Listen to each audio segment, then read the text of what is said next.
Hi అండి, అందరికీ నమస్కారం. నేను మీ వేణుగోపాల్ రెడ్డి ఫ్రమ్ జోష్ ఇన్నోవేషన్స్ ప్రైవేట్ లిమిటెడ్, జోష్ ఇన్స్టిట్యూట్ ఆఫ్ ఫారెన్ లాంగ్వేజెస్, జోష్ ఓవర్సీస్ కన్సల్టెన్సీ మరియు 89 కెరియర్ గైడెన్స్ సంయుక్తంగా విద్యార్థులకు అవసరమైనటువంటి అనేక వీడియోస్ మనం చేస్తూ ఉన్నాం.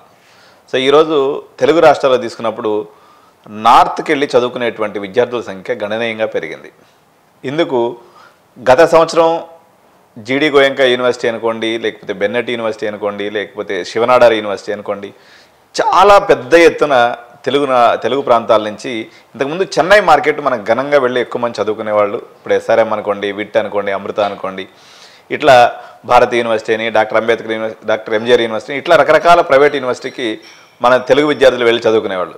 కానీ 2023లో మనకు ప్రత్యేకంగా తీసుకున్నప్పుడు ఈ షిఫ్ట్ వన్ సైడెడ్గా నార్త్ వైపుకి మళ్ళటం అనేది జరిగింది. సో దీనికి ప్రధానంగా లాస్ట్ ఇయర్ అయితే వచ్చినటువంటి విద్యార్థులు ఎవరైతే ఉన్నారో చాలా మేము క్యాంపస్ విజిట్స్ కూడా తీసుకెళ్ళడం జరిగింది. విద్యార్థుల్ని మేము అన్ని యూనివర్సిటీస్ చూపించినప్పుడు కూడా జీడి గోయంకా యూనివర్సిటీ ఇన్ఫ్రాస్ట్రక్చర్ని చూసినటువంటి విద్యార్థులు తల్లిదండ్రులు మ్యాక్సిమంగా అక్కడ స్టిక్ ఆన్ అవడం, కేవలం మన తెలుగు విద్యార్థులు కూడా గణనీయమైనటువంటి సంఖ్యలో అక్కడ ఉండటం అనేది జరిగిందనమాట.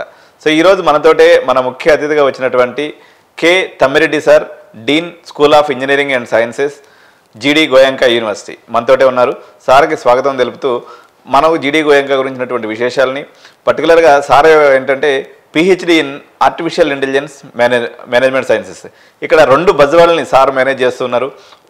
ఒకటి వచ్చేసి నార్త్ ఇండియాకి సంబంధించినటువంటి బజ్ ఏదైతే తెలుగు విద్యార్థులు నెలకొని ఉందో దానికి సంబంధించి అనుకోండి, రెండో బజ్వాడ్ అయినటువంటి ఆర్టిఫిషియల్ ఇంటెలిజెన్స్ మిషన్ లెర్నింగ్, ఇది కూడా తెలుగు విద్యార్థుల్లో ఈరోజు ఒక బలమైనటువంటి పునాది. ఎందుకంటే మాకు ఆన్ యావరేజ్ డైలీ ఒక 400-300 కాల్స్ వస్తే ఇందులో 99% మంది సార్ మాకు ఏఎంఎల్ సీట్ దొరుకుతుందా, మాకు ఏఎంఎల్ చేస్తే మా కెరీర్ ఎలా ఉంటుందనే క్వశ్చన్సే అటు తల్లిదండ్రుల నుంచి కానీ అదేవిధంగా విద్యార్థి లోకం నుంచి కానీ ఉన్నటువంటి ఈ తరుణంలో ఈ 2 కాంబినేషన్స్, యూనిక్ కాంబినేషన్స్ ఎట్లా అంటే, ఒకటి నార్త్లో ఒక బలమైనటువంటి ఒక పేరున్నటువంటి గ్రూప్ ఏదైతే ఉందో జీడి గోయంకా గ్రూప్, వాళ్ళకి అత్యంత ప్రతిష్టాత్మకమైనటువంటి అనేక స్కూల్స్తో పాటు గురగామ యొక్క సెంట్రల్ ఏరియాలో ఈ యూనివర్సిటీ అనేది ఒక lush green campus and central AC క్యాంపస్గా నెలకొనబడి ఉంది.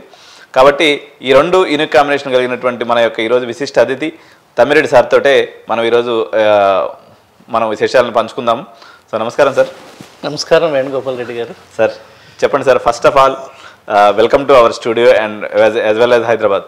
మనం తెలుగువారు జనరల్గా నార్త్ ఇండియన్ యూనివర్సిటీలో చాలా తక్కువ మంది ప్రజెన్స్ ఉంటారు. సో మీరు మా వైజాగ్ ప్రాంతం నుంచి రిప్రజెంట్ చేసి ఇంతకుముందు గతంలో మీరు గీతంలో పనిచేసినట్టు కూడా మీరు చెప్పడం జరిగింది. సో మీరు GD Goenka dean school of engineering and సైన్సెస్కి ఏదైతే ఉన్నారో కొంత మీ గురించి, అదేవిధంగా జీడి గోయంకా గురించి క్లుప్తంగా చెప్పండి సార్. తప్పకుండా అండి. మొట్టమొదటిగా నేను పిహెచ్డి అనేది జేఎన్టీయూ హైదరాబాద్లో కంప్లీట్ చేశానండి. నా మెయిన్ థీమ్ అప్పట్లో కూడా ఆర్టిఫిషియల్ ఇంటెలిజెన్స్. నా పిహెచ్డి అనంతరం నేను 30 years టీచింగ్ ఇండస్ట్రీలో ఉన్నాను. Starting with assistant professor to professor, head of the department, director IQSC, presently dean school of engineering and sciences, GD Goenka university, Gurgaon. So ముందుగా ఒక్క విషయం తల్లిదండ్రులకి, విద్యార్థులకు, మేధావి వర్గానికి తెలియజేయండి ఏంటంటే, ఇంజనీరింగ్ విద్య అనేది ఒక ప్యాషన్ అండి. ముఖ్యంగా ఆంధ్ర తెలంగాణ, ఒకప్పుడు ఉమ్మడి ఆంధ్రప్రదేశ్గా చెప్పబడే ఆంధ్ర తెలంగాణ విద్యార్థులు మొట్టమొదటగా కర్ణాటక వెళ్ళేవారు. అవును సార్. తదనంతరం మద్రాసు రాష్ట్రానికి వెళ్ళారు.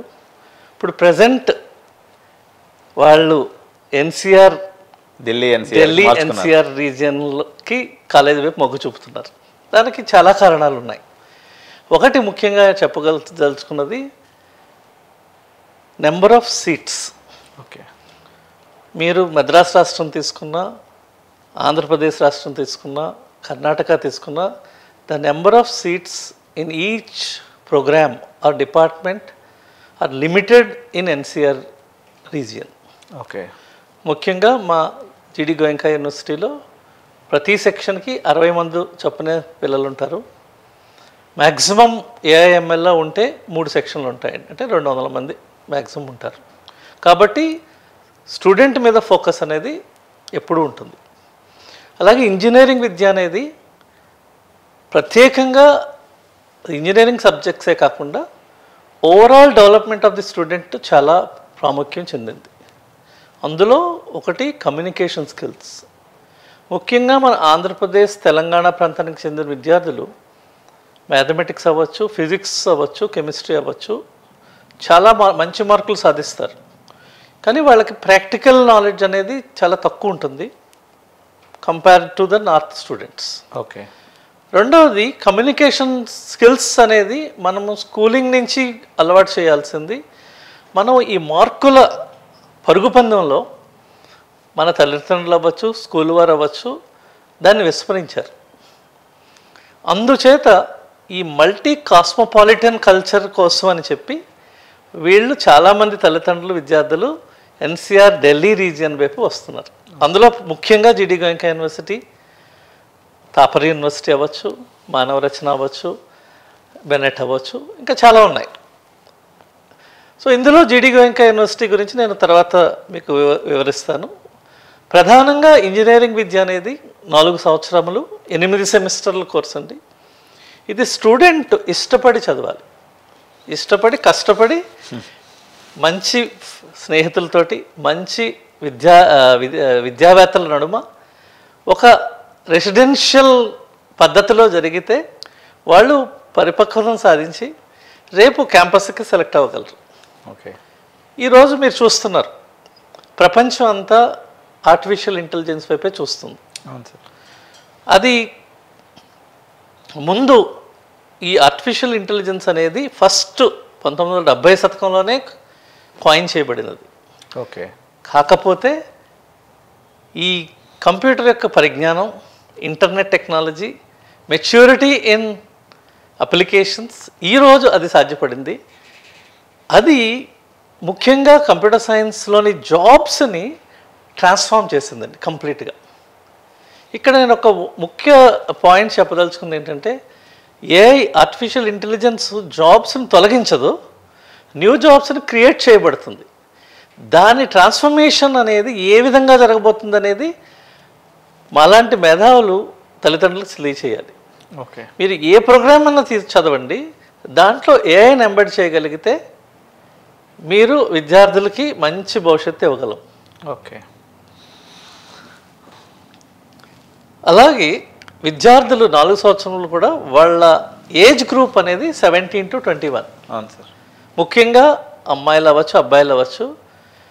ఆ చేంజ్ అనేది మంచి ఎన్విరాన్మెంట్లో కానీ ఉంటే అది తర్వాత 40 ఏళ్ళు కూడా వాళ్ళకి చాలా మంచి అనుభవాన్ని నేర్పిస్తుంది. సో ఇక్కడ కొస్తులోకి రెండు పద్ధతులు ఉంటాయండి ఇంజనీరింగ్ విద్య అనేది. ఒకటి, ఇంటి దగ్గర నుంచి రోజు బస్సులో వెళ్ళడం, కాలేజీ ముగించిన ఇంటికి రావడం. అక్కడ మనం కాలేజీలో గడిపే సమయం 5 నుంచి 6 గంటలే ఉంటుంది.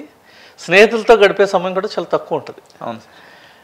దానికి భిన్నంగా రెసిడెన్షియల్ పద్ధతిలో మనకి జీడి గోయంకా వారు మంచి ఎన్విరాన్మెంట్ని కల్పించి మనం ఎక్కువ సమయం అదే ఎన్విరాన్మెంట్లో ఉండడం వల్ల మంచి ఫ్రెండ్స్, పియర్ లెర్నింగ్ అంటారు. మీకు ఇప్పుడు ఐఐటీస్ గొప్పతనం ఐఐటీ ప్రొఫెసర్స్ కానీ ఐఐటీ ఇన్ఫ్రాస్ట్రక్చర్ కాదండి.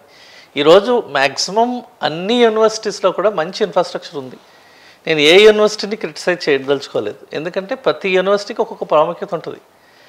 అందరు యూనివర్సిటీస్లోనూ కంప్యూటర్స్ ఉంటాయి, క్లాస్ రూమ్స్ ఉంటాయి, గుడ్ ఫ్యాకల్టీ కూడా ఉన్నారు. కానీ స్టూడెంట్స్ అనే విద్యార్థులు వాళ్ళ యొక్క వాతావరణం కానీ, ఫ్రెండ్స్ కానీ, వాళ్ళు ఏ దృక్పథంతో వచ్చారో వాళ్ళు కలిసి ఏం నేర్చుకోదలుచుకున్నారు, టీమ్ లెర్నింగ్ అంటారు.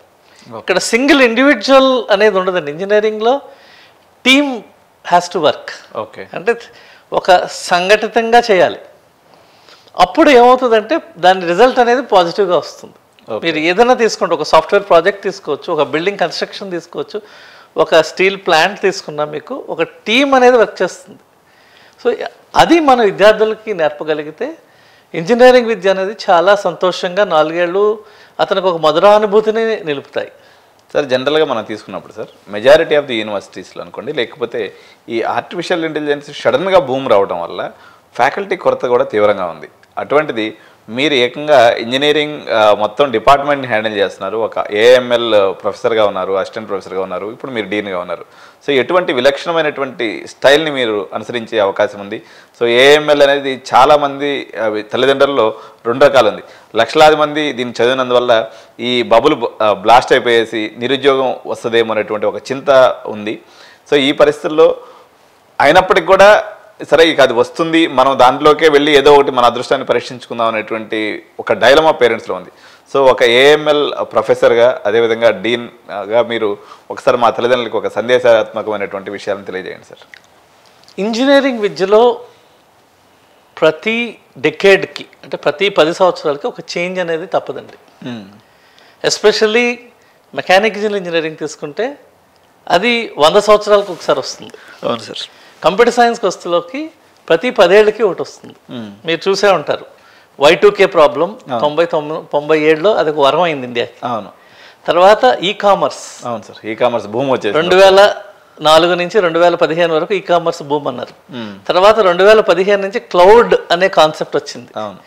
Present AI is the buzz word. Then what next? Okay. ఇది తప్పదు. మనిషిగా, విద్యార్థిగా, తల్లిదండ్రులుగా మనం చేంజ్ అనేది చేసి తీరాల్సిందే. దీన్ని ఏ విధంగా మనం అడాప్ట్ చేసుకోగలం? మీరు మంచి క్వశ్చన్ అడిగారు. ఫ్యాకల్టీస్ ఉన్నారా? ప్రతి యూనివర్సిటీలో కూడా ఫ్యాకల్టీస్ ఉన్నారు. కాకపోతే ఫ్యాకల్టీస్ని మనం ఎప్పటికప్పుడు అప్డేట్ చేస్తూ ఉండాలండి. మన సెల్ ఫోన్లో సాఫ్ట్వేర్ని ఎలా అప్డేట్ చేస్తామో మన ఫ్యాకల్టీస్ కూడా ఇండస్ట్రీలో ఏం జరుగుతున్నది అనేది T3 ప్రోగ్రామ్ అంటాం, train the trainer program. Okay. So GD Goenka university మన కరికులంలో మనకి ఇండస్ట్రీ కనెక్టెడ్ కరికులం మాది. మా ప్రతి ప్రోగ్రామ్ కూడా ఒక ఇండస్ట్రీతో కనెక్ట్ అయ్యింది. For example AI/ML is connected with IBM and some of the courses are connected with Red Hat and some of the AI courses are connected with NVIDIA. Okay. అలాగే మనకి ECE courses బాష్తో connect అయ్యి ఉంది. Civil and mechanical engineering L&Tతో connect అయ్యి ఉన్నాం. So వాళ్ళు ఇండస్ట్రీలో ఏం జరగబోతుందో అనేది ముందు మాకు తెలియజేస్తారండి. దానికి అనుగుణంగా మేము కరికులం చేంజ్ చేస్తాం, టీచర్స్ని ట్రైన్ చేస్తాం, అవసరమైతే ఎక్స్పర్టైజ్ని వాళ్ళని మేము వర్క్షాప్ రూపంలో వాళ్ళని ఇన్వైట్ చేసి ఆ గ్యాప్ని ఫుల్ఫిల్ చేస్తామండి. అది మొదటిది. ఓకే.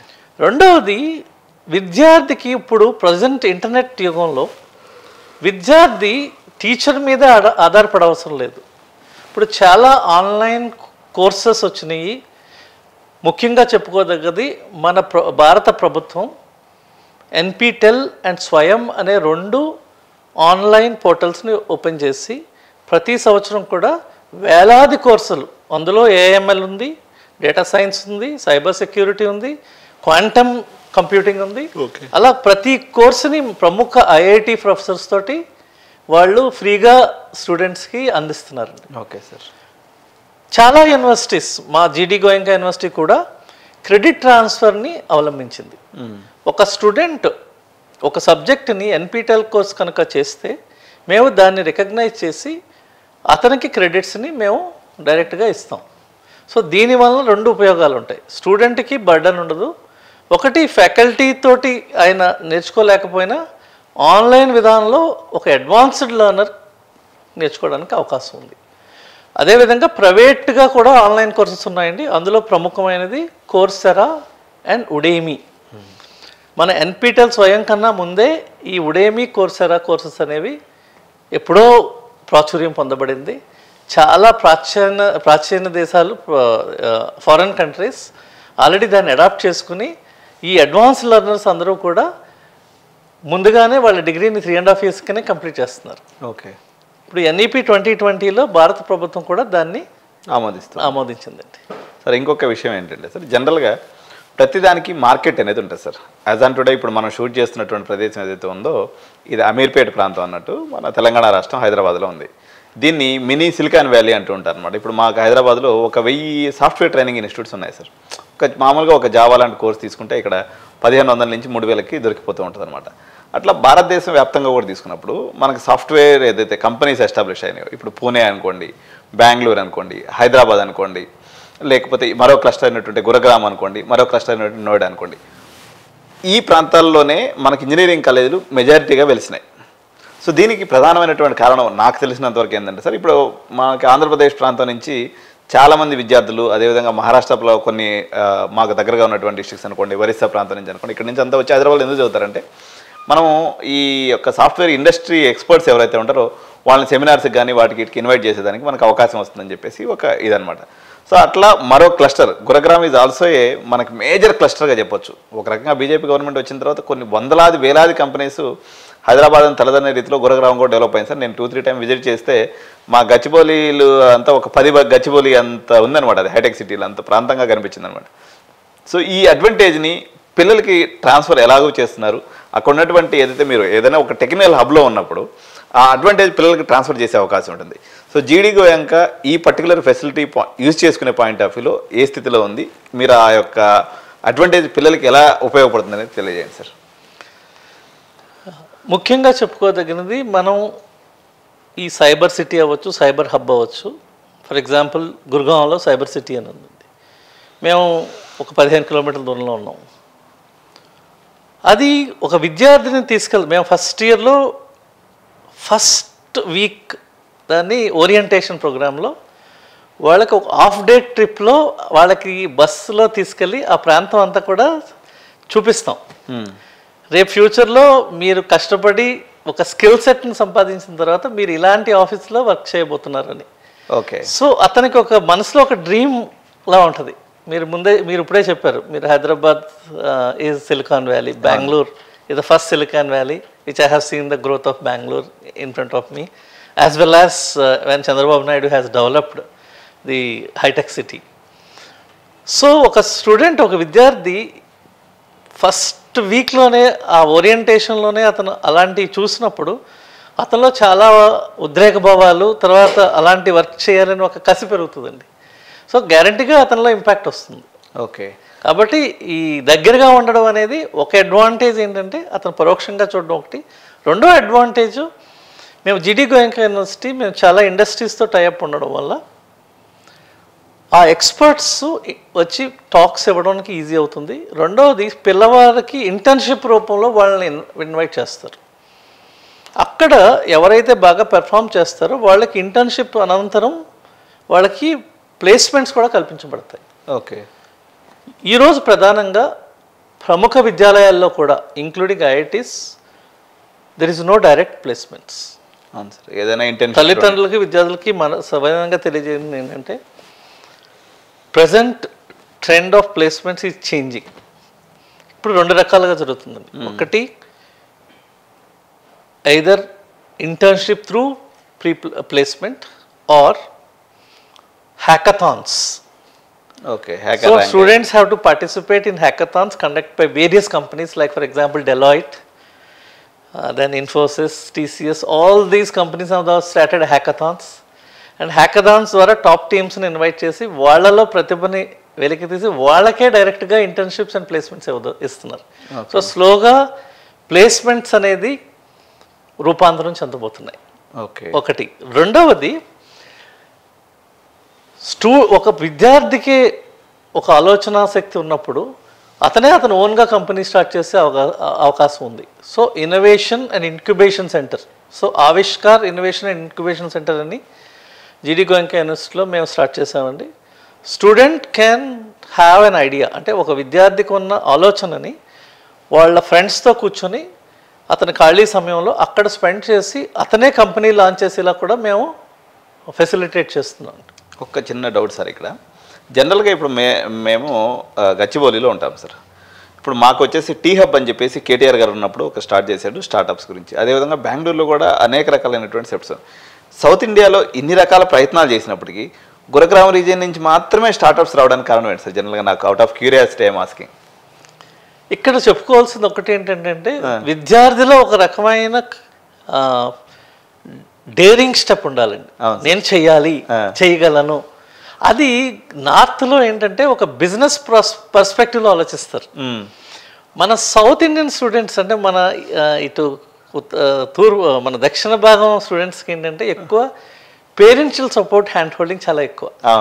సో ఆ రిస్క్ ఫ్యాక్టర్ అనేది ట్యాంపర్డ్ అనుకోండి, లేకపోతే ఎక్కువ అదే మీరు అన్నట్టు హోల్డింగ్ ఎక్కువ చేయడం వల్ల వాళ్ళకి ఆ మైండ్ సెట్ ఎదగట్లేదు అంటారు. ఆ భయం అనేది నెలకొంది. కాబట్టి ఆ భయం పోగొట్టాలంటే ముందు వాళ్ళు ఇంటి నుంచి బయటకు వచ్చి వాళ్ళు వేరే ప్రాంతానికి చెందిన విద్యార్థులతో కలిసి పనిచేయడం మొదలెడితే ఆటోమేటిక్గా మన విద్యార్థులు కూడా వాళ్ళకంట తలదన్నే రీతిలో ముందుకు వస్తారండి. ఉదాహరణకి రెడ్ బస్ ఫౌండర్ కూడా మన తెలంగాణ చెందిన వ్యక్తే.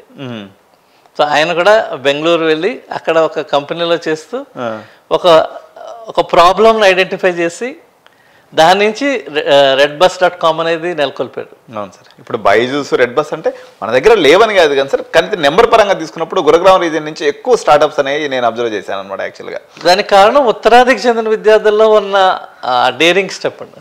Natural I can say from parents. Most of them are mostly business orientation. So వాళ్ళు కూడా ముందు నుంచి చూశారు. ఇప్పుడు మన వాళ్ళు కూడా బాగా ముందుకు వస్తున్నారు. లాస్ట్ ఇయర్ నేను ఒక విద్యార్థిని కౌన్సిలింగ్ చేసేటప్పుడు సార్, వాళ్ళిద్దరూ ఆయన డిగ్రీ కాలేజ్ ప్రిన్సిపల్గా రిటైర్ అయ్యారు. వాళ్ళ పాప ఆ అమ్మాయికి అన్ని కాలేజీల్లో ప్రముఖమైనటువంటి కాలేజీల్లో కూడా సీట్ వచ్చిందనమాట. సౌత్లో మనకి విట్లో వచ్చింది. దాని తర్వాత అమ్మాయికి 97% అప్రాక్సిమేట్గా. వాళ్ళ తల్లిదండ్రులు ఇద్దరు ఒకటే. మాకు ఒకటే పాప అండి. మా పాప ఎక్స్ట్రోవర్ట్గా అవటానికి ఉపయోగపడేటువంటిది ఢిల్లీ కల్చర్.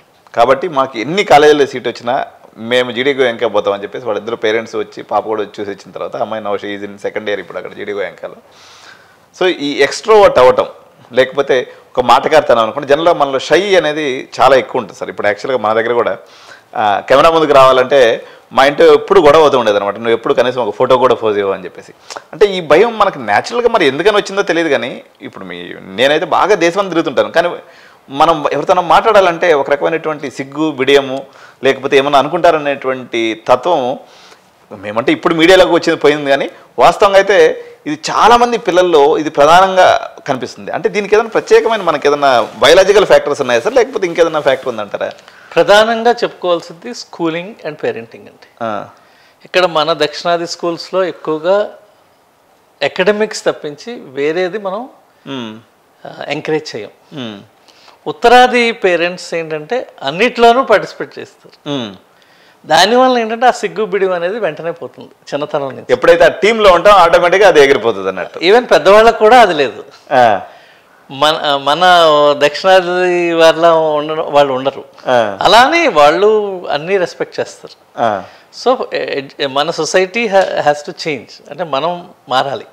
ఇప్పుడున్న కల్చర్ని మారమని నేను చెప్పను, కానీ that kind of openness thoughts మారి అందరితో కలవడం, ఆ కమ్యూనికేషన్ స్కిల్స్ని ఇంప్రూవ్ చేసుకోవడం చేయడం వల్ల చాలా లబ్ధి పొందుతాం. జనరల్గా సార్ ఇప్పుడు ఏదైతే ఇప్పుడు మనం ఈ స్కిల్స్ గురించి మాట్లాడుతున్నాం అంటే ఓపెన్ అప్ అవ్వటం, కలిసి ఉండటం, టీమ్ స్కిల్స్ అనుకోండి, దీనికి ప్రధానంగా కార్పొరేట్ కంపెనీస్ కూడా పెద్దపీట వేస్తున్నాయి సార్. ఈ ప్లేస్మెంట్స్ పాయింట్ ఆఫ్ వ్యూ నేను ఒక ప్లేస్మెంట్ ట్రైనర్గా ప్లేస్మెంట్ లైజనింగ్ ఆఫీసర్గా చాలా పెద్ద యూనివర్సిటీస్కి నేను పనిచేశాను. నాకు అర్థమైన కాడికి ఏంటంటే ఒక మెరిట్ స్టూడెంట్ ఉన్నారు అనుకోండి, అంటే 90% 85% ఉంది విద్యార్థికి, వాడు కమ్యూనికేషను లేకపోతే ఈ ఓపెన్నెస్ అనేది లేకపోతే వాడి యొక్క ప్లేస్మెంట్ ప్రాబబిలిటీ చాలా వరకు తగ్గిపోతుంది. తెలుగు రాష్ట్రాల్లో ఇది ఒక డిసడ్వాంటేజ్గా ఉంది. ఇప్పుడు జీడీ గోయంకా అనుకోండి, ఎనీ నార్త్ ఇండియన్ యూనివర్సిటీ పర్టికులర్గా ఢిల్లీ ఎన్సీఆర్ రీజియన్లో ఈ అడ్వాంటేజ్ పిల్లలందరూ కూడా దొరుకుతుందని చెప్పేసి చాలామంది పిల్లలు విద్యార్థులు అంటే మా వాడు ఢిల్లీలో పోయి చదివిస్తే ఎట్లయినా బతికేస్తాడు అనేటువంటి పేరెంట్స్, కొంత నాలెడ్జబుల్ పేరెంట్స్ కూడా మాకు తగులుతున్నారు. దీంట్లో ఉన్నటువంటి వాస్తవాన్ని గురించి చెప్పండి సార్. ముఖ్యంగా చెప్పవలసింది ఏంటంటే సార్, ఈ ఎస్పెషల్లీ కంప్యూటర్ రంగానికి చెందిన పరిశ్రమ అవ్వచ్చు, అంటే ఐటీ సెక్టర్లో కస్టమర్ అనేవాడు మన ఇండియాకి సంబంధించిన వాడు అయి ఉండాల్సిన అవసరం లేదు. మనం ప్రపంచానికే సాఫ్ట్వేర్ తయారు చేస్తున్నాం. అవును సార్, అవును. మీకు తెలుసు, హైదరాబాద్ కానీ, బెంగళూరు కానీ, నోయిడా కానీ, పూణే కానీ మనకు అన్ని కంపెనీలు ఉన్నాయి. అవును. మన కస్టమర్స్ అనేవాళ్ళు ప్రపంచం నలుమూలలా ఉన్నారు, అన్ని పక్కల నుంచి. So common language is English. అవును. కాబట్టి customer is also not an Indian. అంటే మన కస్టమరు ఎవరైనా అవ్వచ్చు. సో ఒకటే ఒక లాంగ్వేజ్ ఏంటంటే communication language is English. So you should be very good at communication skills. Okay. And customer అనేవాడు అన్నీ చెప్పడానికి ఇష్టపడకపోవచ్చు.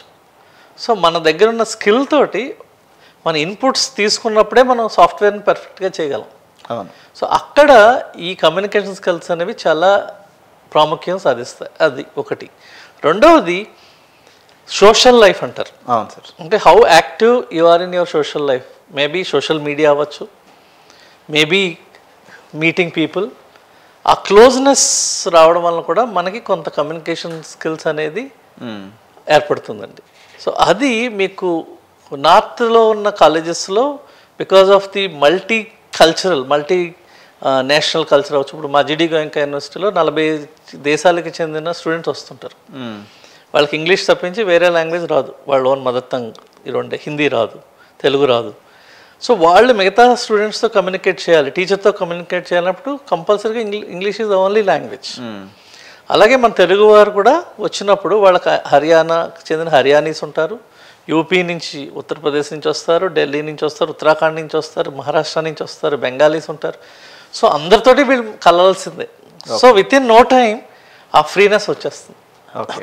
అలాగే ఇక్కడ చాలా యాక్టివిటీస్ చేస్తాం మేము. ఓన్లీ క్లాస్ వర్కే కాకుండా కో అండ్ ఎక్స్ట్రా కరిక్యులర్ యాక్టివిటీస్ అంటారు, స్పోర్ట్స్ మేము చాలా ప్రాముఖ్యత ఇస్తామండి. జీడీ గోయంకా యూనివర్సిటీలో అన్ని రకాలకు చెందిన స్పోర్ట్స్ ఉంటాయి. ప్రముఖంగా క్రికెట్, ఫుట్బాల్, బాస్కెట్బాల్, షూటింగ్ ఉంది, షూటింగ్ రేంజ్ ఉంది మాకు. అభినవ్ బింద్రా షూటింగ్ రేంజ్ ఉంది, అండ్ క్లోజ్డ్ స్విమ్మింగ్ పూల్ ఉంది, జిమ్ ఉంది, అన్ని రకాల వసతులు ఉన్నాయండి. దాన్ని మేము ఎంకరేజ్ చేస్తాం. ఎందుకంటే మా క్లాస్ వర్క్ స్టార్ట్ అయ్యేది 9 to 4:30, సమ్ టైమ్స్ 3:30కే ఎండప్ చదువుతాం. సో 3:30 to ఈవినింగ్ 7-8 వరకు కూడా పిల్లలు ఆడుకోవచ్చు చక్కగా, and weekly 5 days. Okay. That is అంటే వాళ్ళు కార్పొరేట్ లైఫ్ స్టైల్ అలవాటు చేస్తా ఉన్నారు, సాఫ్ట్వేర్ ఇంజనీర్లు అవుతారని. వాళ్ళకి ఫ్రీ టైం కూడా ఉంటుంది. Okay sir. యాక్చువల్గా నాకు ఒక డౌట్ ఏంటంటే, ఇప్పుడు మాకున్నటువంటి కార్పొరేట్ ఎన్విరాన్మెంట్, పర్టికులర్గా మా తెలుగు రాష్ట్రాల్లో వచ్చినటువంటి ఒక 10-15 ఇన్స్టిట్యూషన్స్ ఏదైతే ఉన్నాయో, ప్రధానమైనటువంటి నారాయణ శ్రీ చైతన్య అనుకోండి, XYZ what ever it is, వీటిల్లో ఈ 7 గంటల నుంచి 10 గంటల దాకా చదివించేసి పిల్లల్ని బాగా జామ్ చేసి హీట్ ఇచ్చేసి పంపిస్తున్నారు సార్. సో మీరు వాళ్ళని చల్లబరగలరు అంటారా? అంటే మీ యొక్క యాక్టివిటీస్తో, మీ యొక్క నిజంగా అట్లాంటి వాతావరణం అంటే నాకేమవుతుందంటే సార్, చాలా పెయిన్ఫుల్ సిచ్యువేషన్ ఏంటంటే, మేము చదువుకునే రోజుల్లో కానీ, లేకపోతే అట్లీస్ట్ మనం చదువుకునే రోజుల్లో స్టూడెంట్ యూనియన్స్ అనో లేకపోతే ఒక యాక్టివిటీ అనేది ఉన్నది. ఇప్పుడు ఎవరైతే మీరు ఇన్పుట్ అయ్యి మీ దగ్గరికి పిల్లలు వస్తున్నారో, పాపం ఈ రకంగా బాగా ప్రెషర్ కుక్కర్లో వాళ్ళ మొత్తాన్ని బ్రెయిన్ని డ్రైన్ చేసి పంపిస్తున్నారు సార్. ఈ పిల్లల్ని హ్యాండిల్ చేయడంలో మీరు ఎటువంటి ఇబ్బందులు ఎదుర్కొంటున్నారు? యాక్చువల్గా వాళ్ళు ఎంతకాలం నార్మల్గా వచ్చేసి వాళ్ళ జీవనంలో ఎటువంటి మార్పు చెందుతుంది? అంటే ఈ యొక్క ఒత్తిడి లేనటువంటి వాతావరణం జీడీ గోయంకాలో పిల్లల్లో చూశాను. అంటే ఒక ఆనందకరమైనటువంటి, మేము చిన్నప్పుడు నేను ఎడ్యుకేషన్ కెరియర్ స్టార్ట్ చేసిన కొత్తలో సార్, మన గిడ్డి కృష్ణమూర్తి గారు అని చెప్పేసి రిషి వ్యాలీ స్కూల్కి వెళ్ళాను సార్. సో నేను మార్నింగ్ 10:30కి అక్కడికి వెళ్తే సాయంత్రం 6 గంటల వరకు నాకు నిల్చోవాలనిపించలేదు, కూర్చోవాలనిపించలేదు. రెప్ప వాల్చకుండా ఆ పిల్లల యొక్క ఆనందకరమైనటువంటి జీవితాన్ని నేను చూశాను అనమాట.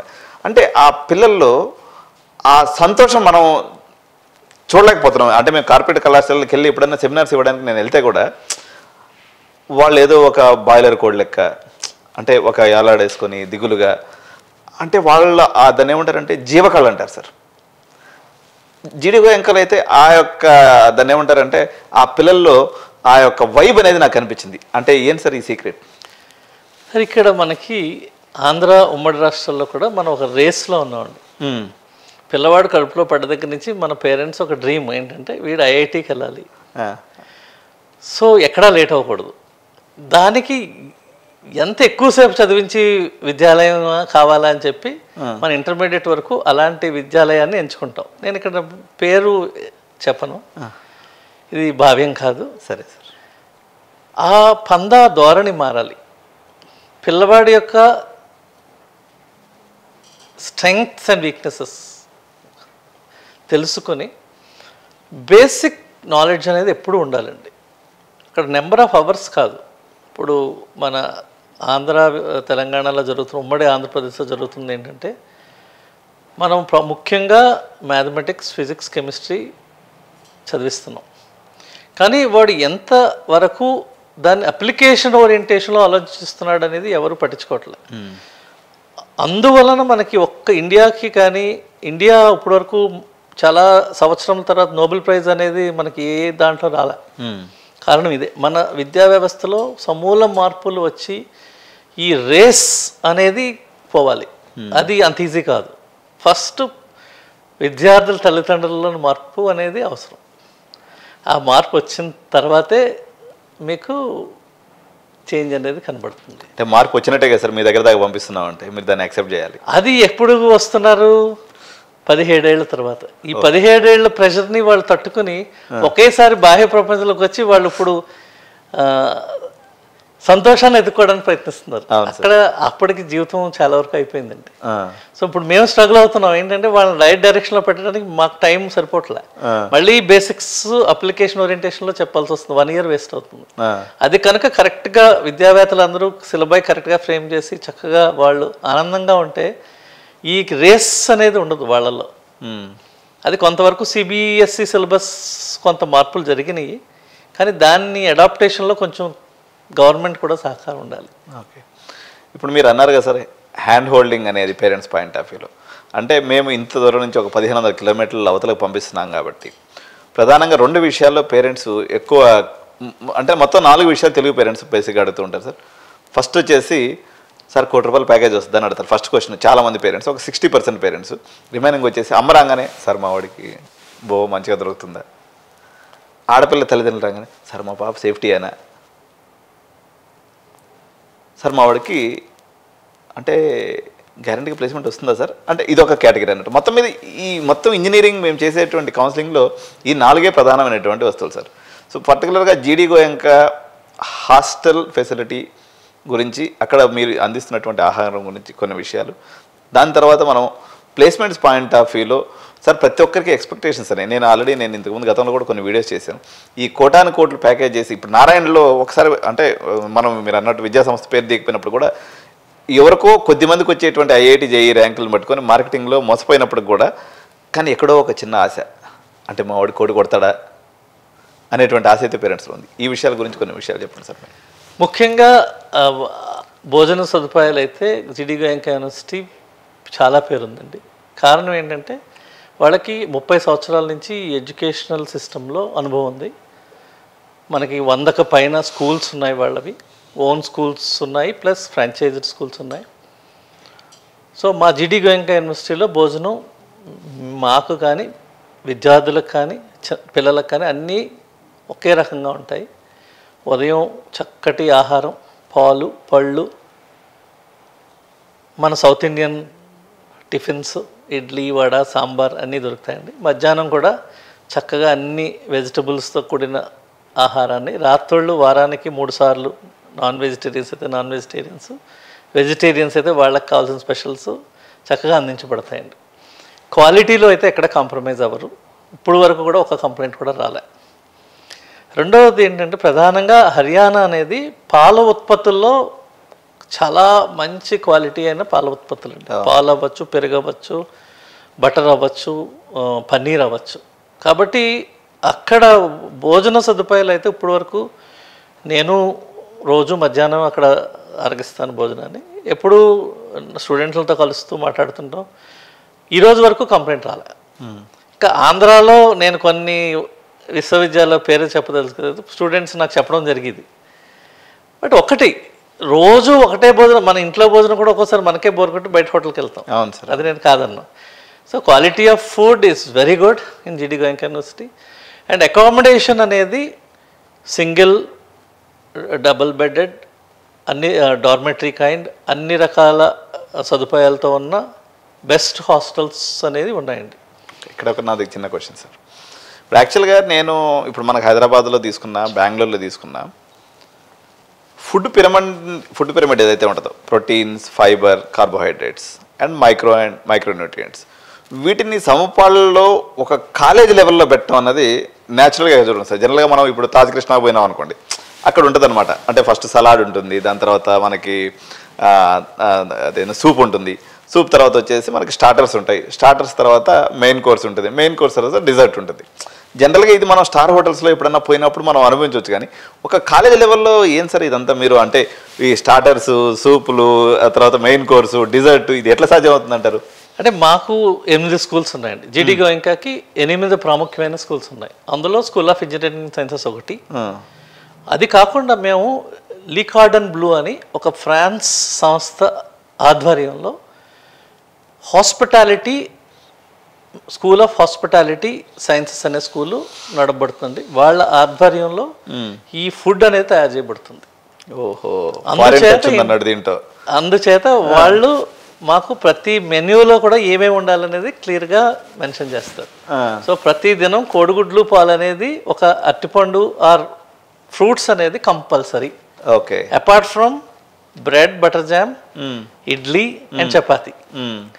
పాలు, eggs and banana or fruits అనేది మస్ట్ అండ్ మార్నింగ్ బ్రేక్ఫాస్ట్లో. ఇంకొకటి చెప్పదలుచుకుంది ఏంటంటే, మన దక్షిణాది విద్యార్థులు ఉదయం బ్రేక్ఫాస్ట్ చేయడానికి కూడా ఇష్టపడరు. అదే మీరు ఈ ఫారెన్ స్టూడెంట్స్ ఉంటారు మాకు, ఆఫ్రికన్ స్టూడెంట్స్ అవ్వచ్చు, యూరోపియన్ స్టూడెంట్స్ అవ్వచ్చు, వాళ్ళు టిఫిన్ చేస్తున్నప్పుడు నేను మన దక్షిణాది భాగం స్టూడెంట్స్తో పిలిచి చెప్తుంటాను, చూడండి మీరు పే చేస్తున్నారు, వాళ్ళు పే చేస్తున్నారు, వాళ్ళు ఎలా తింటున్నారు, మీరు ఎలా తింటున్నారు. వాళ్ళు తిన్నదికి తగ్గట్టుగా వాళ్ళు స్పోర్ట్స్ ఆడతారు, క్లాస్లో పార్టిసిపేట్ చేస్తారు. మన దక్షిణాది వారు అసలు భోజనం మీద అంత ఇంపార్టెన్స్ పెట్టరు. అది చాలా మార్పు కావాలి. ఎందుకంటే మనం ఆ కరెక్ట్ ఏజ్ 17 నుంచి 21, ఆ 4 ఇయర్స్లోనే కంప్లీట్ వృద్ధి చెందుతామండి అన్ని రకాలుగా, మెంటల్ కావచ్చు, ఫిజికల్ కావచ్చు. సో అప్పుడు సరైన శారీరక శ్రమ, సరైన పోషక విలువలతో కూడిన ఆహారం లభించకపోతే ఏదో ఒక ఇది ఉంటుంది, వీక్నెస్ అయిపోతాం. ఆ విషయంలో మన దక్షిణాది వారు చాలా నెగ్లెక్ట్ చేస్తున్నారు విద్యార్థులు. ఓకే. ఇందులో తల్లిదండ్రులు కూడా చెప్పాలి పిల్లలకి సరైన ఆహారం సరైన టైంకి తీసుకోవాల్సింది. ఇంకోటి ఏంటంటే సార్, పేరెంట్స్ అప్పుడప్పుడు చెప్పే మాట, ఢిల్లీలో హార్ష్ ఎన్విరాన్మెంట్ ఉంటుందండి, ఎండాకాలంలో బాగా ఎండ ఉంటుంది, చలికాలం చాలా చల్లని వాతావరణం ఉంటుంది సార్, మా వాడు అడిగిపోతే పెదాలు వాడిపోతాయేమో, మొహం అంతా అదేది పొక్కులు వచ్చేస్తాయేమో, ఇట్లా రకరకాలు ఉంటాయి. జనరల్గా జీడి గోయంక అయితే నేను చూసిన కాడికైతే మొత్తం సెంట్రల్ ఏసీ ఉంది సార్. సో ఇప్పుడు ఈ ఏసీ అనేటువంటి ద్వారా ఇప్పుడు ఈ యొక్క క్లైమేటిక్ చేంజెస్ని మనం కంట్రోల్ చేసుకొని మనం అక్కడ అంటే చేయడానికి పాసిబిలిటీ ఉంది సార్? ఏదైనా పిల్లలు ఇబ్బందులు ఎదుర్కొంటుంటారా? ముఖ్యంగా చెప్పుకోవాల్సింది, మనకు 2 సెమిస్టర్స్ ఉంటాయండి. ఫస్ట్ సెమిస్టర్ మనకి నవంబర్ ఎండ్కి ఆర్ డిసెంబర్ 1కి మనకి క్లోజ్ అవుతుందండి. డిసెంబర్ 15కి సెలవులు ఇస్తారు, ఒక 15 రోజులు. Usually December 15th to January 5th వరకు వాతావరణం చాలా కంఫర్టబుల్గా ఉంటుందండి. ప్రధానంగా డిసెంబర్లో ఒక 2 వారములు 6 డిగ్రీల నుంచి 10 డిగ్రీల వరకు వస్తుంది, కానీ మరీ అతి చల్లగా అయితే ఉండదు. అప్పుడు యూజువల్లీ మాకు సెమిస్టర్ ఎండ్ అనేది ఉంటుంది. ప్రతి సంవత్సరం 1 year program is divided into 2 semesters. 2 semester కింద విభజించబడతాయి. మొదటిది ఆడ్ సెమిస్టర్, కరెక్ట్గా డిసెంబర్ 15కి మనం పరీక్షలు అయిపోయి పిల్లవాళ్ళు ఇంటికి వెళ్తారు ఒక 15 రోజులు. మళ్ళీ జనవరి 5th నుంచి, అరౌండ్ జనవరి 5th నుంచి ఈవెన్ సెమిస్టర్ స్టార్ట్ అవుతుంది. సో ఆ 15 రోజుల టైంలోనే కొంచెం వెదర్ అనేది చల్లగా ఉంటుంది, మరి అంత విపరీతమైన చల్లదనం అయితే ఉండదు. ఆ టైంలో ఈవెన్ జలుబు కూడా చేయదు మనకి. మన దక్షిణాది నుంచి వెళ్ళిన విద్యార్థులు కావచ్చు, మాకు కావచ్చు, ఆ వాతావరణం ఏ హాని చేయదు. ఓకే. అలాగే సమ్మర్ విషయానికి వస్తే జూన్ మాసం కొంచెం అధికంగా ఉంటుంది, 47 డిగ్రీల నుంచి 50 డిగ్రీల వరకు. అదే టైంలో పరీక్షలు అయిపోయి మే 15th కల్లా వాళ్ళు ఇళ్ళకి వస్తారు. సో టిల్ జూలై ఎండ్ వరకు కూడా ఆ 2 months వాళ్ళు ఇంటర్న్షిప్ చేసుకోవడానికి కానీ, వాళ్ళ ఇంటి దగ్గర ఉండడానికి కానీ అవకాశం ఉంది. కాబట్టి వాళ్ళు వాతావరణానికి పెద్దగా భయపడే అవసరం లేదు, చాలా కంఫర్టబుల్ వెదర్. అండ్ గుర్గావ్ అనేది అసలు పొల్యూషనే ఉండదు. ఓకే. ఎందుకంటే అన్ని చెట్లు, మా క్యాంపస్ 60 ఎకరాల్లో ఉన్నది, చుట్టూ కూడా పచ్చటి చెట్లు, ఆరావళి పర్వతాలు ఉన్నది. కాబట్టి ఏ రోజు పొల్యూషన్ అవ్వచ్చు, ఏది ఉండదు, చక్కగా వర్షాలు పడతాయి, చాలా బాగుంటుందండి. Okay sir. ఇక్కడ ప్రధానంగా ఇంకొక విషయాన్ని మనం స్మరిస్తాం సార్, ఆడపిల్లలు ఎవరైతే భద్రత విషయంలో, తర్వాత మగపిల్లలు కూడా ఈరోజు ఏంటంటే ఇంజనీరింగ్ ఎడ్యుకేషన్లో చాలామంది ఇప్పుడు పిల్లలు ఎటువంటి చెడు వ్యసనాలకు లోనవుతారు, మా పిల్లలు ఎక్కడన్నా దారి తెప్పుతారేమో అనేటువంటి భయం ప్రధానంగా తల్లిదండ్రుల్లో నెలకొని ఉంది సార్. సో వీళ్ళని బయటికి పంపించడం అనుకోండి, లేకపోతే ఏదైనా అవుటింగ్ పంపించడం విషయంలో కానివ్వండి, లేకపోతే ఏదైనా వ్యసనపరులు అయ్యేటువంటి దానికి అవకాశం లేకుండా ఎటువంటి భద్రతా చర్యలు మీరు తీసుకున్నారు? సో దీని గురించి వివరంగా తెలియజేయండి సార్. ఒక విద్యార్థి జీడి గోయంక యూనివర్సిటీలో అడ్మిట్ అయిన తర్వాత వాళ్ళకి ఒక మెంటార్ అనే ఒక ఫ్యాకల్టీని అసైన్ చేస్తామండి. ఆ మెంటార్ అనే ఆయన విద్యార్థి యొక్క బాగోగులు కానీ, పర్మిషన్స్ కానీ ఆయన చూస్తుంటారు. రెండవది, స్టూడెంట్ బయటకు వెళ్ళాలంటే పర్మిషన్స్ ఉంటాయి, పేరెంట్స్కి తెలియజేయబడుతుంది, అలాగే సెక్యూరిటీ నుంచి వీళ్ళకి పేరెంట్స్కి మెసేజ్ వస్తుంది, ఎప్పుడు బయటకు వెళ్ళాడు, ఎప్పుడు లోపలికి వచ్చారు అనేది. మూడవది, ప్రతి విద్యార్థి కూడా సెల్ఫ్ డిసిప్లిన్ అనేది అవసరం. వాడు ఏం చేస్తున్నాడు, వాడు ఏం ఖర్చు పెడుతున్నాడు అనేది పేరెంట్స్ కూడా తెలియాలి. ఓకే. సో ఏ విద్యా సంస్థలైనా ఒక 1% ఉండొచ్చు, కానీ మనకున్న ఈ మెంటార్మెంటీ సిస్టమ్ అవ్వచ్చు, సెక్యూరిటీ అవ్వచ్చు, ఏదన్నా అలాంటి సందర్భం వచ్చినప్పుడు చాలా స్ట్రిక్ట్ యాక్షన్ తీసుకోబడుతుందండి. ఓకే. జరుగుతుంటాయి, ఒకటి అరా ఉంటాయి, ప్రతి ఇన్స్టిట్యూట్లోనూ ఉంటాయి.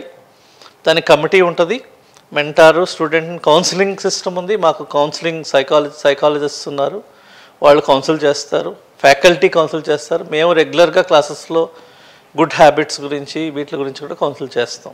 ఓకే. సో దీంట్లో ప్రధానంగా పేరెంట్స్ బాధ్యత కూడా ఉంది. ఓకే. పిల్లవాడు అసలు ఎంత ఖర్చు పెడుతున్నాడు, దేనికి ఖర్చు పెడుతున్నాడు అనేది వాళ్ళు కూడా మానిటర్ చేయాల్సిన బాధ్యత అయితే అందరి బాధ్యత. ఓకే.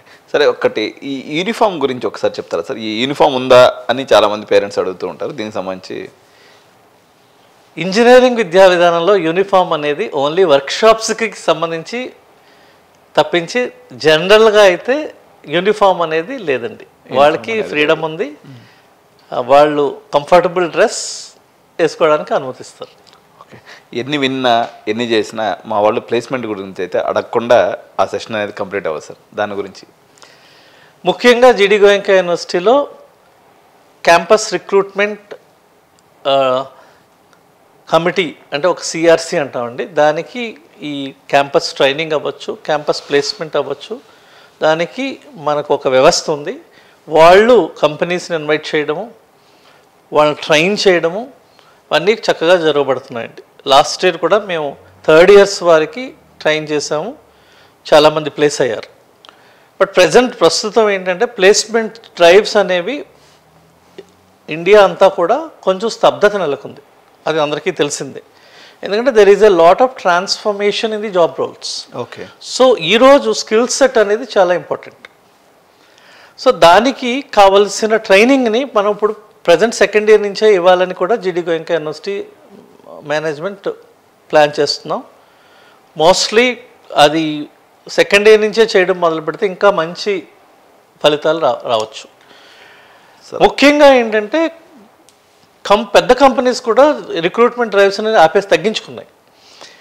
ఈ దీంట్లో ఏంటంటే ఇప్పుడు మనం ఇన్నోవేషన్ అండ్ ఇంక్యుబేషన్ని స్టూడెంట్స్కి ఎంకరేజ్ చేసి వాళ్ళే ఓన్గా కంపెనీ పెట్టుకునేలాగా మనం అది క్రియేట్ చేయడానికి ట్రై చేస్తుందండి. సార్, ఇప్పుడున్నటువంటి ఆర్టిఫిషియల్ ఇంటెలిజెన్స్ బజ్ విషయంలో నాకు తెలిసి ఎన్విడియాని మీరు మీ యొక్క అకాడమిక్ పార్ట్నర్గా తేవడం అన్నది ఒక రకంగా భారతదేశంలో ఎన్ని కాలేజెస్ ఉంటుంది సార్? జనరల్గా నేనైతే నాకు పర్టికులర్ నెంబర్ తెలియదు, కానీ మీరే చెప్పాలి. 3000 అరౌండ్ యూనివర్సిటీస్ ఉన్నాయండి. ఇది ఎన్విడియా అండర్లో కాదు, ఓవరాల్గా యూనివర్సిటీస్ ఉన్నాయి. ఎన్విడియా పార్ట్నర్గా 10 యూనివర్సిటీస్ ఉన్నాయి, హార్డ్లీ 10 యూనివర్సిటీస్ ఉన్నాయి. సో ఇది ఎలా సాధ్యమైంది సార్? అంటే ఎన్విడియా అంటే మీ అందరూ కూడా తల్లిదండ్రులు కూడా చెప్పేది ఏంటంటే ఈ యొక్క ఆర్టిఫిషియల్ ఇంటెలిజెన్స్ అనేది ఒక సిస్టంలో రన్ అవ్వాలంటే ఎన్విడియా యొక్క చిప్ లేకుండా, లేకపోతే సెమీ కండక్టర్ లేకుండా ఇది అవ్వదండి. సో ఈ ఆర్టిఫిషియల్ ఇంటెలిజెన్స్ అవుతున్నటువంటి ప్రతి విద్యార్థికి దీని యొక్క ఆపరేషన్స్ మీద, దీని యొక్క దాన్ని ఏమంటారు ప్రాసెస్ మీద అవగాహన ఉండాలన్నమాట. సో ఎన్విడియా అనేది జీడి గోయంకా అకాడమిక్ పార్ట్నర్గా రావడం జరిగింది. మొత్తం భారతదేశ వ్యాప్తంగా ఇంక్లూడింగ్ ఐఐటీస్, ఎన్ఐటీస్ తీసుకున్న అన్ని కలుపుకొని కూడా ఓన్లీ 10 ఇన్స్టిట్యూషన్స్ మాత్రమే ఉంది. సో ఈ యొక్క ప్రౌడ్నెస్ని మీరు ఒకసారి మీ మూమెంట్ని షేర్ చేయండి సార్. అంటే ఇక్కడ నేను చెప్పదలుచుకుంది ఏంటంటే ఎన్విడియా అనేది ఒక సంస్థ అండి. ఏఐలో ఎన్విడియా భాగం ఒక పార్టే. Main NVIDIA plays a vital role in providing the infrastructure. Okay. NVIDIA is not AI. Okay. దాని లోపల ఉన్నటువంటి పార్ట్స్ అన్న సరే మిషన్ ఏఐని 3 భాగాలుగా విభజించాలండి. ఒకటి infrastructure, where Nvidia is now called as the top. Then AI models, where for example ChatGPT, Gemini, okay, copilot, ఇవన్నీ కూడా మోడల్స్ అంటారు, AI models. And applications. Okay. So ఈ 3 భాగాల్లో Nvidia plays a vital role. ముఖ్యమైన infrastructure support అనేది Nvidia చేస్తుంది. And AI కావాల్సిన theoretical సబ్జెక్ట్స్ని ఎన్విడియా ఫ్రీగా అందజేస్తుంది. ఓకే. సో ఇక్కడ మేం చేసింది ఏంటంటే, ఇప్పుడు ప్రస్తుతం మేం చేయబోతుంది ఏంటంటే ఎన్విడియా కోర్సెస్ని మేము స్టూడెంట్స్కి అలైన్ చేయబోతున్నాం. ఓకే. సో వాళ్ళు స్టూడెంట్స్ ఒక 5 కోర్సులను వాళ్ళు తీసుకుంటే దాని క్రెడిట్ ఈక్వలెన్స్ ఇచ్చి వాళ్ళకి ఏఐ స్పెషలైజేషన్ అని ఇస్తే వాడు ఆ ఎగ్జామ్లో కానీ త్రూ అయినప్పుడు మన బీటెక్ జిడి గోయంకా యూనివర్సిటీ సర్టిఫికేట్తో పాటు వాడు ఎన్విడియా సర్టిఫికేట్ కూడా పొందుతాడు. ఓకే. సో అప్పుడు డబుల్ అడ్వాంటేజ్ ఉంటుంది. అలాగే మేము ఈ ఎన్విడియా బ్లేడ్ సర్వర్స్ని ల్యాబ్ కింద ఎస్టాబ్లిష్ చేయడానికి ప్రయత్నిస్తున్నాం. ఓకే. సో దీంట్లో మేము ఆల్రెడీ తాపర్ యూనివర్సిటీ వారి సహకారం కూడా తీసుకుంటున్నాం అండి. ఓకే. సో అది చూడడం జరిగింది. వాళ్ళు కూడా చాలా ఈ టైఅప్ కోసం వాళ్ళు కూడా ఇంట్రెస్ట్ చూపుతున్నారు. Okay sir. సో ఇప్పుడైతే మొత్తం మీద నార్త్ వచ్చినటువంటి బజ్ కారణంగా వందలాది మంది ఇంచుమించు ఈ సంవత్సరం అయితే నార్త్ వైపుకి పయనం అనేది జరుగుతుంది సార్. సో మీ యొక్క యాజ్ ఎ డీన్ మన ఇంజనీరింగ్ మీరు చూస్తున్నారు కాబట్టి మా తెలుగు తల్లిదండ్రులకు ప్రత్యేకించి ఒక సందేశాన్ని పర్టికులర్గా వాళ్ళ యొక్క భద్రత విషయంలో అనుకోండి, లేకపోతే వాళ్ళకి సంబంధించినటువంటి మేజర్ కన్సర్న్ విషయాన్ని ఒక 2 నిమిషాల్లో వాళ్ళని అడ్రస్ చేయండి సార్. తల్లిదండ్రులకు అందరికీ ఒకటే మనమండి, మీ పిల్లల యొక్క ఇంట్రెస్ట్ని దృష్టిలో పెట్టుకుని ఒక్కసారి మీరు ఏ ఇన్స్టిట్యూటు ఏ ప్రోగ్రాంలో చేర్పించబోతున్నారో విజిట్ చేసి అక్కడ ఉన్న ఫ్యాకల్టీస్తో కానీ అక్కడ ఉన్న వసతులని మీరే ప్రత్యక్షంగా చూస్తే బాగుంటుంది. ఇప్పుడు ఈరోజు ఇంటర్నెట్ యుగంలో మనం అంత వర్చువల్గా చూస్తున్నాం. వర్చువల్గా చాలా విద్యా సంస్థలు వీడియోస్ క్రియేట్ చేసి దాన్ని పాపులేట్ చేసి దానికి రివ్యూస్ పెంచుకుని మోసం చేయడం అనేది జరుగుతుంది. సో నా సూచన ఏంటంటే మీరే వచ్చి మీరు 1-2 రోజులు చూసి మీ యొక్క పిల్లవాడి భవిష్యత్తుని మీరు ఒక డెసిషన్ తీసుకోండి. తీసుకున్న తర్వాత వాళ్ళ సీనియర్స్ ఉంటారు, వాళ్ళతో మాట్లాడండి, ఫ్యాకల్టీస్తో మాట్లాడి మీరు ఒక మంచి నిర్ణయానికి వచ్చినప్పుడు గ్యారంటీగా అబ్బాయి కూడా మీరు తెలియజేయాలి ఎందుకు జాయిన్ అవుతున్నావు, ఈ 4 ఏళ్ళలో నువ్వు ఏం కాదలుచుకున్నావు, ఆయన భవిష్యత్తు ఆయన చేతుల్లో ఉంది. So 4 years, next 40 years is going to be in his choice. So ఈ 4 ఏళ్ళు కష్టపడితే 40 ఏళ్ళు చూసుకోవసరం లేదు. కాబట్టి తల్లిదండ్రులకు వినతి ఏంటంటే మీరు ప్రత్యక్షంగా విజిట్ చేసి చూసుకుని చూస్ చేయండి. అది నేను చెప్పదలుచుకున్నాను. సో జిడి గోయంకా యూనివర్సిటీ అవ్వచ్చు, ఎన్సిఆర్ నోయిడా అవ్వచ్చు, 100% సేఫ్ అండి. ఇండియా, నేను ఈరోజు ఏం తెలుసుకున్నానంటే భారతదేశం చాలా safe country than any other countries in the world, not even US. Okay. India అంతా వచ్చేసింది. సో మీరు అసలు భయపడాల్సిన అవసరం లేదు. ఇండియాలో కాశ్మీర్ నుంచి కన్యాకుమారి వరకు ఈరోజు మనం ఉన్న పరిస్థితుల్లో అంతా సేఫే. ఓకే. అమ్మాయిలు కావచ్చు, అబ్బాయిలు కావచ్చు. Thank you sir. మా స్టూడియోకి వచ్చి మా విద్యార్థులకు అవసరమైనటువంటి అనేక తల్లిదండ్రులకు అవసరమైనటువంటి సమాచారాన్ని అందజేశారు. Thank you so much. ధన్యవాదాలు.